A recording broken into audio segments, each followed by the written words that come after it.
If you want to take more than, so 2 or 3 drops of 2% Lugols is going to be about 5 milligrams or 5,000 micrograms. And so that's my daily dose is 5 milligrams a day. But if you want to take 10, 25, 50 milligrams, I don't think it's going to hurt you. Keep in mind, the average Japanese person eats 17 milligrams a day just in their daily diet because it's so full of seafood and sea vegetables and seaweed. They get 17 to 20 milligrams a day just in their regular diets, even if they're not trying to optimize for iodine. And there's literally no bad outcomes from that in Japanese society or Japanese medical literature, which I've looked at. You have a couple of young kids. How do you go about making sure they're getting enough iodine? Yeah. How do I optimize my own flesh and blood children's IQ? Let's make that the question. Okay. That's a sexy question, right? So I make sure that they get iodine. They both still drink goat milk, and at least once a day when they're not looking, I will put a drop of Lugol's 2% in their little glass of goat milk that they're going to drink. I make sure that they get vitamin D3. I have D3K2 drops just for them, and I'll sneak that into the goat milk at least once a day, just a few drops, just a weight-appropriate dose, right? Also, I make sure that they get plenty of animal fat in their diet. That's number 3. People keep count because there's one more. I make sure that they get plenty of saturated animal fat in their diet because the human brain needs that for development.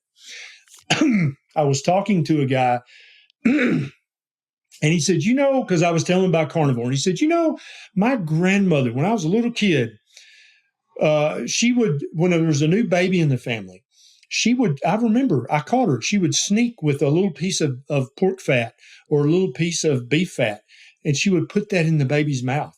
And one of the mothers caught her and was like, what are you doing? She's like, you have to do this or the baby's brain won't develop right.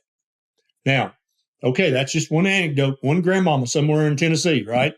Then I looked into this because that's how my brain works. I need to look in. I wonder if any other, guess what, Jesse? There are multiple recorded instances in anthropology and archaeology that this was standard practice for newborn infants or infants who were teething and were about to start eating solid food. Animal fat was very often the first solid food that was put into their mouth for thousands of years. Gives me chills thinking about that. These little grandmothers and aunts and great grandmothers, they knew this before there was a Harvard School of Public Health or a Tufts School of Nutrition. They had figured out these babies need animal fat in their mouth as early as you can get it in there because it helps their brain develop. Then the final thing, number 4, Beckett and Bonnie, Beckett's 6, Bonnie's 3, they have never ingested a single cc of fluoridated water. To my knowledge, they've never ingested any fluoride ever in their short little lives. If they did, it came from the natural water source because there are some natural water sources that have a tiny bit of fluoride in them. But never have they drank and never will they drink fluoridated water. Those are the 4 ways that I optimize my own children's IQ potential. If you drink any kind of soft drink, from Coca-Cola to Pepsi to Dr. Pepper to Mountain Dew to Zevia, unless they specifically say so on the bottle or on their website, that was made with fluoridated municipal water. Much of the water that you buy, like Dasani, it's literally tap water from some municipality that is fluoridated that they run through some softeners and conditioners and a filter to make it taste good, if water can taste good, or just not have a taste, basically, just be wet. But it still has fluoride in it.